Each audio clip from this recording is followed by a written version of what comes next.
այնքան գրկաբաց ընդունեց Արցախը մեզ, հայրենասեր լինելու, հայրենիքի համար մտածելու համար շատ բան պետք չէ, պարզապես սրտացավություն է պետք։ Ես ուղղակի սովորեցրել եմ ինչպես ապրել, մնալ մարդ, լավ մարդիկ ավելի շատ են։ Ես մի փոքրիկ հույս ունեմ, որ կարող եմ մեծանալ, մեկ-տեսար Աստծո ճամփեքան քննելի են։ Ուժը ստանում եմ արցախցիներից նաև դուրս գալուց խաչակնքվելով մեջքի վրա դուրս եկան։ Դրանից ավել ուժ որտեղից ես կարող եմ ստանալ։ Զինվորը չի պարտվել, զինվորը միանշանակ հաղթել է։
Տիկին Գայանե, Արցախի մասին շատ խոսելը կարծես մեղմացնում է կորստի ցավը։ Դուք ամենաթանկն եք տվել այդ հողի պաշտպանության համար։ Կարծում եմ հենց դուք էլ բոլորից լավ գիտեք ինչ է Արցախը։ Արցախը նախ եւ առաջ ինձ համար, մեզ համար հայրենիք է։ Հայրենիք, որտեղ ամեն մի միլիմետրը պահել, պաշտպանվել է մեր հերոս տղաների արյան գնով եւ ինչու՞ չէ նաեւ ողջ տղաների, որոնք վերադարձել են պատերազմներից։ Երբ որ Ադամը գնաց ընտրեց ամեն դեպքում Արցախում ծառայելու այդ որոշումը կայացրեց, ճիշտն ասած, ես ոչ մի անգամ, մենք ընտանիքով ոչ մի անգամ չենք եղել Արցախում։ Ամուսինս ծառայության ընթացքում եղել է, բայց Ադամի հերոսական նահատակվելուց հետո ճիշտն ասած ուժ չէի կարողանում գտնել գնալ եւ միշտ մտածում էի, որ Աստված մի ձևով, մի ճանապարհ, մի որևէ նախախնամությամբ ինչ որ առիթով մեզ կհասցնի Արցախ, բայց հենց այնպես չէի ցանկանում գնալ, հենց այնպես այդ ժամանակ ինձ մոտ շատ հոգեբանական ծանր վիճակ էր, չէի կարողանում այսպես տրամադրել ինձ, որ ոնց գնամ, ինչպես գնամ, չգիտեմ ինչ զգացողություններ կունենամ, կարող եմ վերապրել այդ ամեն ինչը նորից, թե ոչ,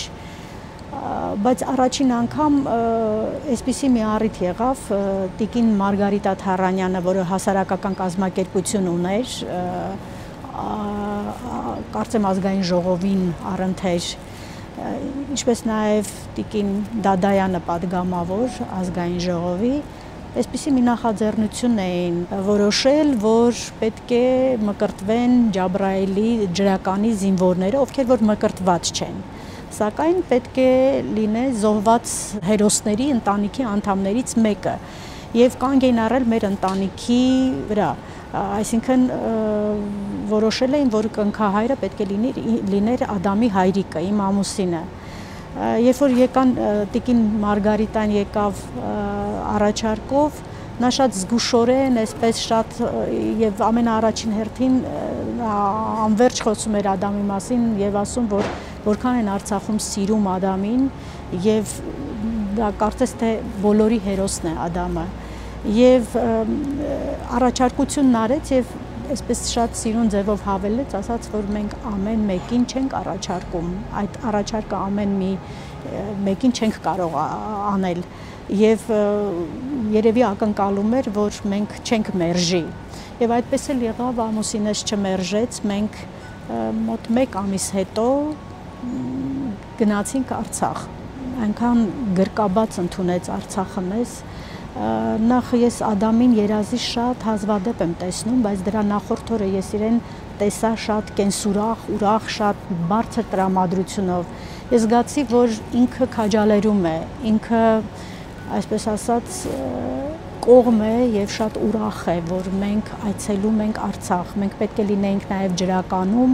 դիրքերում, հանդիպենք տղաների հետ, լինենք ճաշարանում եւ հաջորդ օրը Ղազանչեցոց եկեղեցում պետք է լիներ մկրտության արարողությունը։ Եվ հիշում եմ այդ առաջին հանդիպումը Արցախի հետ, մենք կանգ առանք տատիկ պապիկի արձանի քանդակի մոտ։ Բարձրացանք, 2 տղամարդ էին կանգնած արցախցի, որոնք ապրում էին արտերկրում, մեկը Սանկտ Պետերբուրգում էր, մյուսը չեմ հիշում Եվրոպայում կամ ինչ-որ էլի Ռուսաստանի քաղաքներից մեկում, եւ երկուսը շամպայն էին բացել, թղթե մեկ անգամյա օգտագործման բաժակներով խմում էին իրենց սրբությունների կենացը եւ իրենց սրբությունը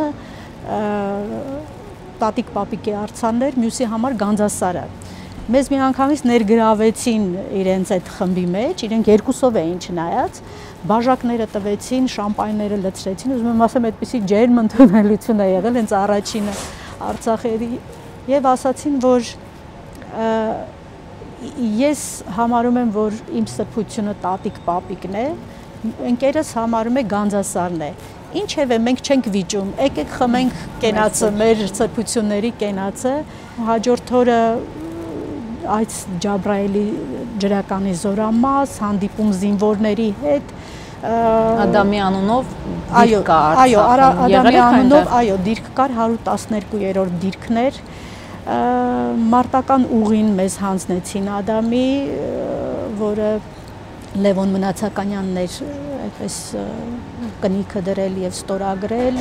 ինչպես նաեւ փառահեղ մարտական ուղի է, դե տանը պատին փակցված է այդ մարտական ուղին եւ որովհետեւ պատերազմի ժամանակ, մարտի ժամանակ հրամանատարը եղել է ինքը սերժանտ էր կոչումով եւ մարտը ղեկավարել է ինչպես հմուտ զինվորական եւ նույնիսկ ճաշարանում եղանք, նույնիսկ այն տեղում, որտեղ Ադամն էր նստում, շատ ջերմ հաճելի ընդունելություն էր եւ շփում սպայական կազմի հետ եւ զինվորների հետ։ Ադամը գրեթե 5 ժամ կրվեց այդ դիրքը պահելու համար, այո, 5 ժամ իր ջոկատի հետ, այո, մինչեւ վերջին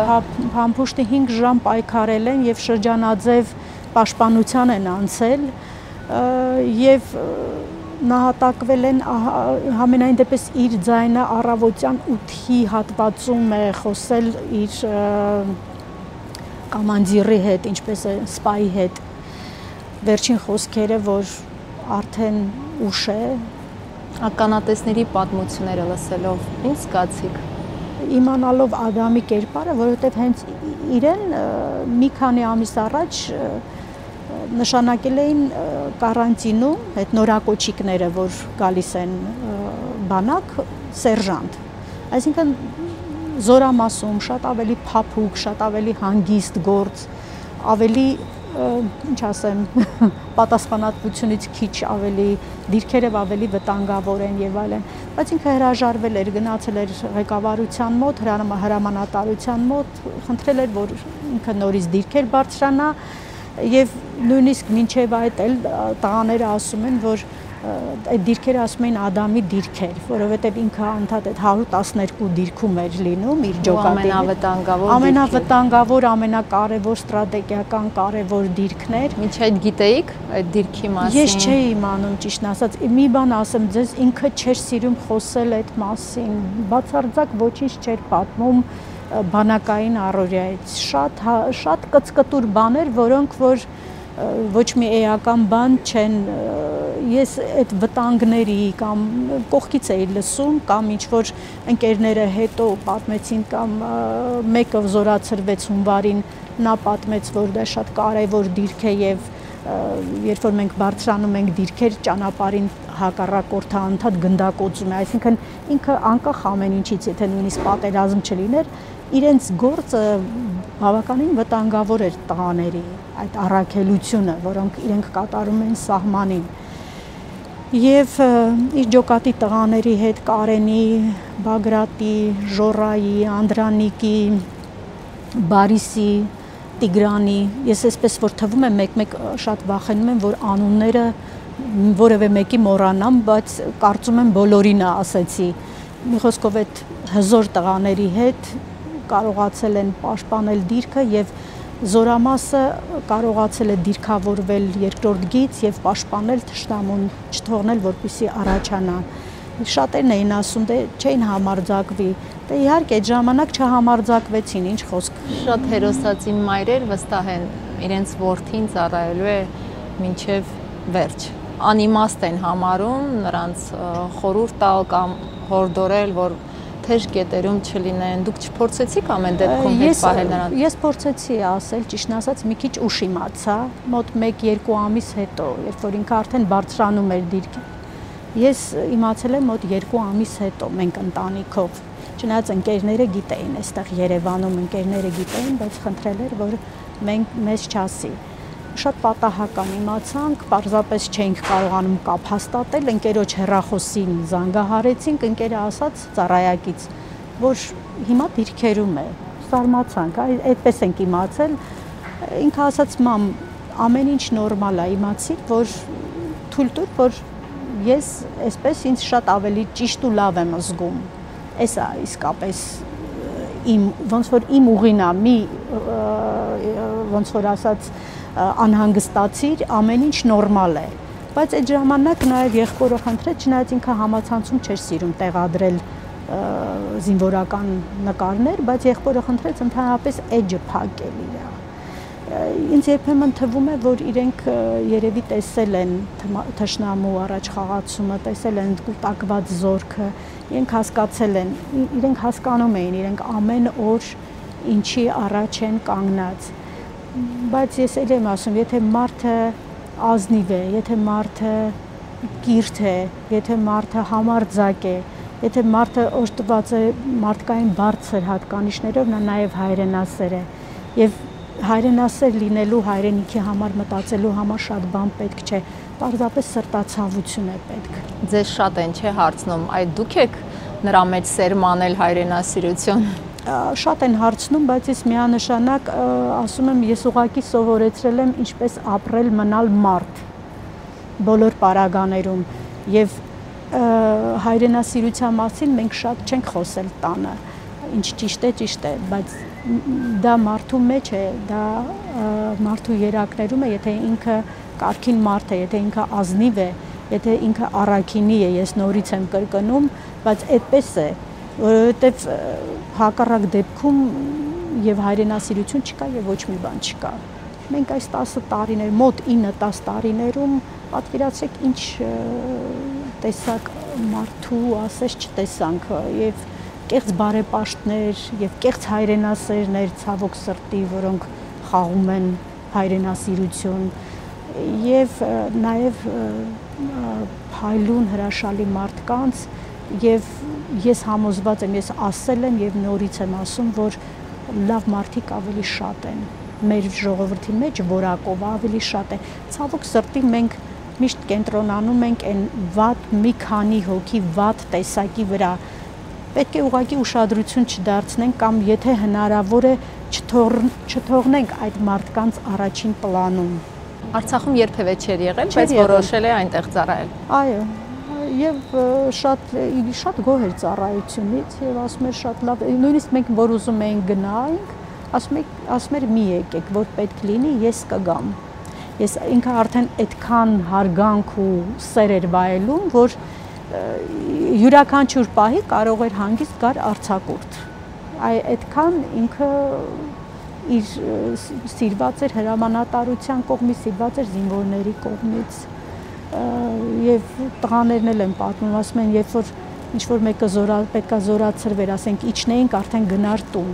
Ինքը կանգնում էր, չնայած ինքը սերժանտ էր, բայց ինքը կանգնում էր իր փոխարեն, ասում էր դու մի կանգնի, հանկարծ քեզ բան չլինի։ Ու անկախ քեզանից, որ հարցա չէ ծագում, բա որ քեզ մի բան լինի։ Այս սենց զգացողություն է, դա անբացատրելի զգացողություն է։ Մենք որ եղանք դիրքերում, Ադամի անունը կրող դիրքերում 112-րդ դիրքի, իդեպ այդ դիրքն էլ բունկերատիպի դիրք էր եւ երևի միակը Արցախում։ Ինքը փակ էր վերևից։ Շատ երկար գնացինք, Տշնամուն նայեցինք հատուկ դիտակետից, նույնիսկ մի հատված կանգնած, ես հարցազրույցել եմ տվել Արցախի հեռուստատեսությանը, որ հետևում Տշնամին է, բայց հենց դա ես այդտեղ ավելի լավ Ադամին հասկացա, բացարձակ վախի զգացողություն չկար, տագնապի, վախի, չգիտեմ դա ինչից էր, բայց այդպիսի զգացողություն էր, ես լրիվ հասկացա այդ տղաների այդ Ադամի կերպարը, Ադամի զգացողությունները ու ես լրիվ հասկացա ինքը թե ինչ որ բաներ կար, որ ինչ որ դետալներ կար, որ անհասկանալի էր, այդտեղ ամբողջացավ, ես լիարժեք իրեն զգացի են ամենամանր բջիջներով անգամ։ Սուրբ Ղազանչեցոց եկեղեցում կայացավ մկրտությունը, հաջորդ օրը միջոցառումներ դպրոցներում 7-րդ Չարենցի անվան եւ առաջին դպրոցում, հետո Տիկին Թարանյանն ասեց Մարգարիտան, որ ասեց գիտեք բոլոր դպրոցները միջոցառումներ են անում եւ քանի որ լուսաբանվում էր լուրերով Արցախի հեռուստատեսության մեր այցը եւ մեզ հետ անընդհատ լրատվական այդ խումբը պատտվում էր։ Արդեն գիտեին, որ մենք այսօր միջոցառում անենք Ստեփանակերտի համար առաջին դպրոցում, 7-րդ դպրոցում, բոլոր դպրոցներում ինչ որ միջոցառումներ էին պատրաստում եւ անհամբեր սպասում էին մեր այցին։ Չզղջացիք, թե ինչու ավելի վաղ չեք եղել Արցախում։ Իհարկե զղջացի, բայց գիտեք, ես մի բան ասեմ ձեզ, շատ մարդիկ կան, որ ընդհանրապես չեն եղել, բայց շատ են սիրում եւ իրենց համար շատ մեծ ցավ է, իրենք հասկանում են, որ դա հայրենիք է, իմ միջավայրում կան։ Ես նախ հողն էր շատ բերի եւ ինքը շատ կանաչ էր, գեղեցիկ էր, շատ կանաչ եւ հատուկ ինչ որ մշակույթ ու կուլտուրա կար, որ ասենց ինչ որ մի չգրված օրենք էր էլ, այսպես չգրված ձևով դա նկատում էր։ Երբ որ մենք դուրս եկանք երեկոյան մի թեթև քայլեինք, ուղակի գնայինք կողքի հյուրանոցի մոտ սրճարան, այդ ընթացքում մենք հիշում ենք, որ եւ նաեւ նկատեցինք, որ մեզ կարծես ուղեկցում էին, ինչ որ անտեսանելի, ինչ որ եւ ոստիկաններն էին, ինչ որ ճանապարհ բացում եւ բան, չգիտեմ,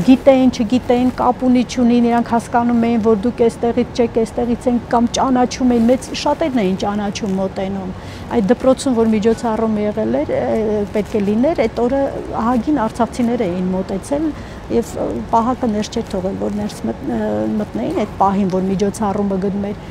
Ասել են ովքեր եք դուք, ասել են մենք իրենց բարեկամներն ենք, ազգականներն ենք, ասում են դուք ազգականներ ունեք այստեղ, ասում ենք չունեք, բայց ինչ տարբերություն, բոլորը մեր ազգականներն են, իսկապես ազգականներ են, շատ ավելի հարազատ, քան որոշ ազգականներ կարող են լինել։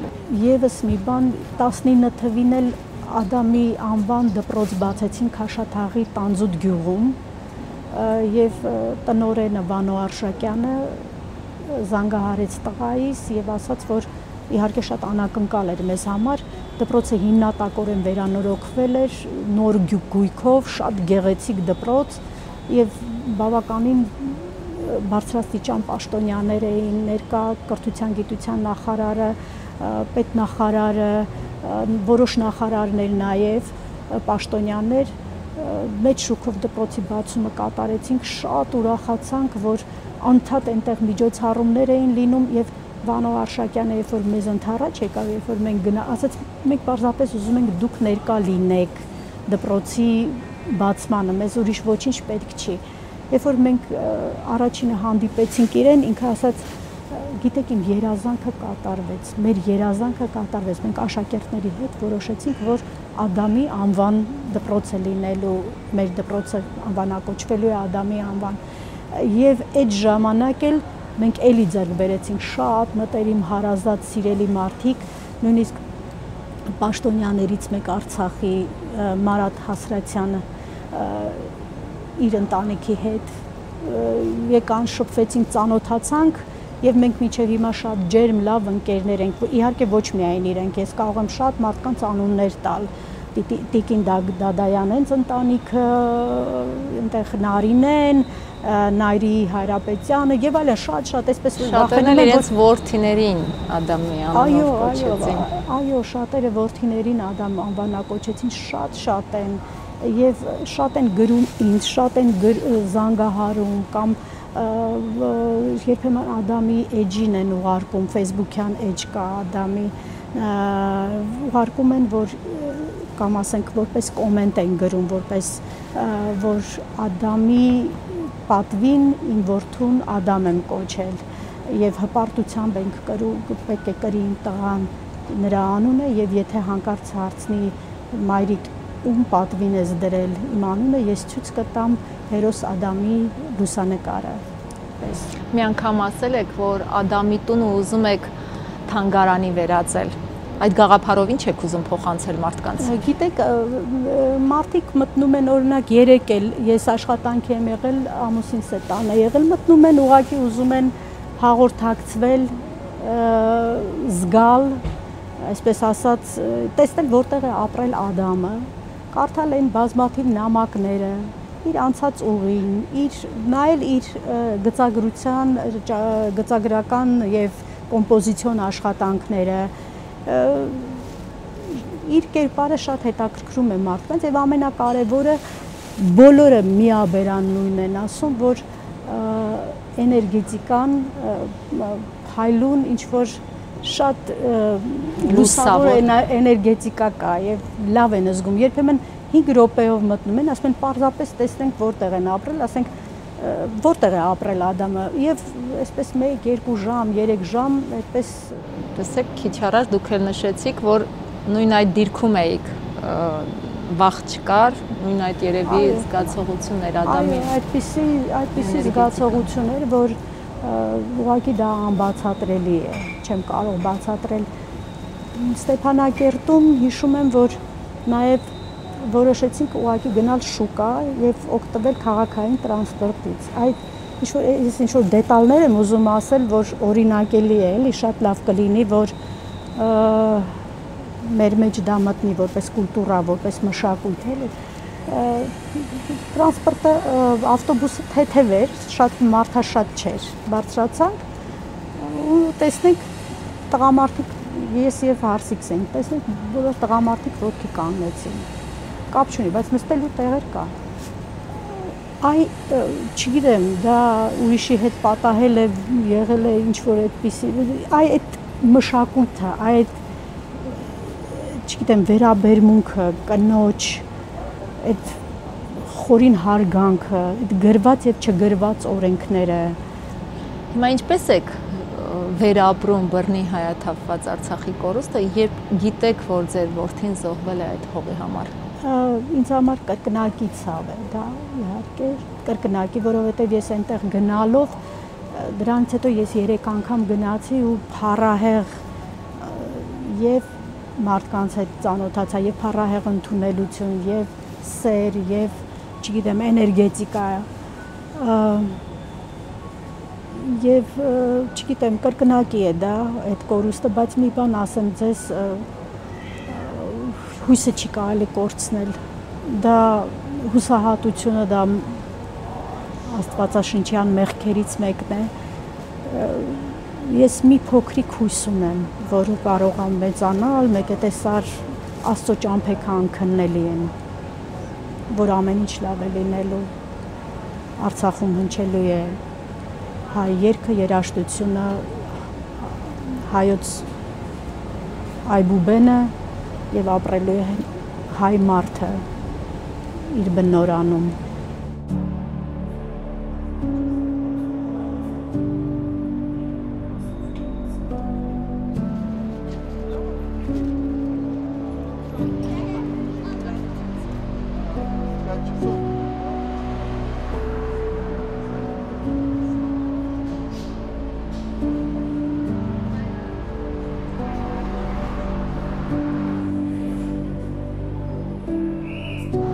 Գայանե, մենք հիմա Աբովյան 1 դրոպ 1 հասցեում ենք, որտեղ ապրել է Ադամը եւ ես այստեղ կանգնած նկատում եմ, որ ոչ մեկը անտարբեր չի անցնում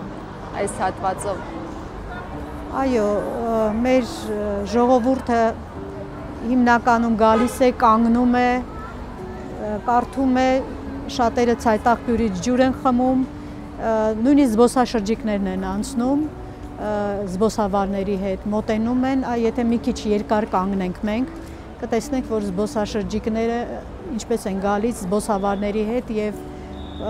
պատմում է Ադամի հերոսության մասին, այնուհետև բակ են մտնում, ոմանք նույնիսկ ցանկանում են տուն բարձրանալ եւ բազմաթիվ անգամներ է եղել, որ նույնիսկ զբոսաշրջիկներ են այցելել մեր տուն, ուղղակի ծանոթանան Ադամի տանը, որտեղ է ապրել Ադամը։ Ես ուժը ստանում եմ, միշտ ասել եմ մարդկանցից, Սերժ Սարգսյանը ապրիլյան պատերազմի տարելիցին 2017 թվականին այցելեց մեր տուն եւ հարգանքի, այսպես շնորհակալության խոսքեր ասեց։ Եվ նրա ամենաառաջին բառերը դա էր. ես շնորհակալություն, որ այդպիսի տղա եք դաստիարակել եւ եթե չլիներ Ադամը եւ իր ջոկատը, կորուստները կլինեին անդառնալի։ Ուժը ստանում եմ արցախցիներից նաեւ, որ տեսնում եմ ինչպիսի վիճակում են հիմա եւ կարողանում են ապրել եւ լինել տոկուն։ Շատերի հետ կապ ունենք, շատերի հետ եմ շփվում։ Նույնիսկ անծանոթ արցախցիներ են կապ հաստատում ինձ հետ։ Ինչ հարցերով դիմում են, եթե կարողանում եմ օգտակար լինել, օգտակար եմ լինում։ Ինչով որ հնարավոր է, թեկուզ մի բարի խոսքով, ջերմ վերաբերմունքով, ես զգում եմ, որ այդ մարդիկ դրա կարիքը շատ ունեն եւ իսկապես այդ մարդկանց հոսքը, ես որ ասում եմ, հսկայական մարդկանց հոսք էր գալիս, հատկապես այն առաջին տարիներին մենք նույնիսկ հաց ուտելու ժամանակ չէինք ունենում, անծանոթ մարդկանց հոսք, անծանոթ, բացարձակ անծանոթ, տարբեր երկրներից եւ Հայաստանաբնակ եւ տարբեր երկրներից։ Ես հասկացա, որ ես այդպես կարողացա ապրել։ Ես ուղղակի այդպես կարողացա մենք ապրել ու ուժ ստանալ։ Ամերիկայի Միացյալ Նահանգներից երիտասարդների խումբ էր եկել մեր տուն մի քանի տարիներ առաջ։ Դուրս գալուց խաչակնքվելով մեջքի վրա դուրս եկան։ Դրանից ավել ուժ որտեղից ես կարող եմ ստանալ։ Դա անբացատրելի ինչ-որ մի բան է։ Եվ նրանք ինձ են ուժ տալիս, ես էլ գուցե ինչ-որտեղ այն մարդկանց, ովքեր որ դրա կարիքը ունեն։ Չգիտեմ, նույնիսկ թեկուզ հոգեբանորեն ծանր վիճակի մեջ են։ Նույնիսկ եղել են երիտասարդներ, որոնք ամուսնանալու են, գալիս են, ասում են եկել ենք ձեր տանը օրհնություն ստանանք։ Եթե մարդիկ հավատում են դրան, եթե մարդիկ դրանից լավ են զգում, ապա ինչու՞մն է բանը, մենք փոխադարձ այդ սերը փոխանցում ենք եւ ես կասեի մարդկանցից, այդ հրաշալի մարդկանցից, որոնք շատ են մեր հասարակության մեջ եւ մենք պետք է պինդ բռնենք այդ մարդկանց փեշերից, ամուր բռնենք իրար ձեռքերը, որ կարողանանք ապրել ու գոյատևել։ Ադամի պայքարը հենց ծառայությունը, նրա հերոսությունները հայրենիքը սիրելու վառ օրինակ են։ Ինչ է կարծում, այսօրվա սերունդը Ադամի արժեքներով է դաստիարակվում։ Այո, բայց շատ կուզեի, որ շատ ավելի մասսայականորեն լիներ դա, ասենք գաղափարախոսության նման լիներ, հասկանում եք, շատ կուզենայի մեր գաղափարախոսություններից մեկի մեջ լիներ նաև այդ հայրենիքին սիրելու եւ հերոսներին այդպես պետականորեն վեր դասելու գաղափարախոսությունը, որովհետև այլ կերպ մենք չենք կարող, մեզ թվում է թե ինչ-որ բաներ ջնջելով, չհիշելով կարող ենք շատ ավելի լավ ապրել կամ թեթև ապրել եւ այլն, բայց այդպես չէ։ Բարձր արժեքները, եթե դու մոռանում ես հասարակությունը, դա արդեն ինչ-որ մի դեգրադացված մի բան է դառնում, աղետ, եւ որի արդյունքները գուցե շատ երիտասարդներ չհասկանան, բայց երբ որ մի 20 տարի հետո, 30 տարի հետո հասկանան, որ իրանք դատարկ տաշտակի առաջ են կանգնած։ Մինչև 2020 թվականը մենք գլուխներս բարձր էինք քայլում, թշնամու բոլոր հարձակումները հետ էին մղում։ 2020-ի ժամանակ էլ բազմաթիվ հերոսական դրվագներ եղան, պարզապես մնացին պարտության ստվերում։ Ինչ եք կարծում, 44 օրյայում մեր զինվորը պարտվեց, թե զինվորը չի պարտվել, զինվորը միանշանակ հաղթել է։ Գիտեք, այնքան հերոսական դրվագներ կան, նույնիսկ մեր հարազատ շատ սիրելի, մեր ընտանիքի մտերիմ մարդու հետ կապված, նա 11 տանկ է խոցել, հրաշք հերոս տղա է նա, Գևորգ Գրիգորյան, Գագիկը Պողոսյան, չգիտեմ, կարող եմ շատ-շատերի անունները, այսպես Ռաֆայելը, ինչ-որ մեկինը վախենում եմ, սենց անունը, չգիտեմ, Խաչիկը Պողոսյան եւ այլն, շատ կան, Հայկը, մյուսը, որ լսում ես իրենց կատարած հերոսությունների մասին, իրենք զոհվել են իմանալով, որ հաղթել են, իրենք իրենց մեջ հաղթանակ են ունեցել եւ մենք էլ ենք համոզված, որ մենք հաղթելու ենք, չգիտեմ, ես կարծում եմ, որ սա մի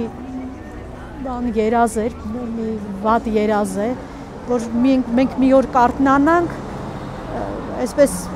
կթոթափենք մեր վրայից այդ բացասական բոլոր, այսպես ասած, փոշին եւ Փյունիկի նման վեր կհառնենք։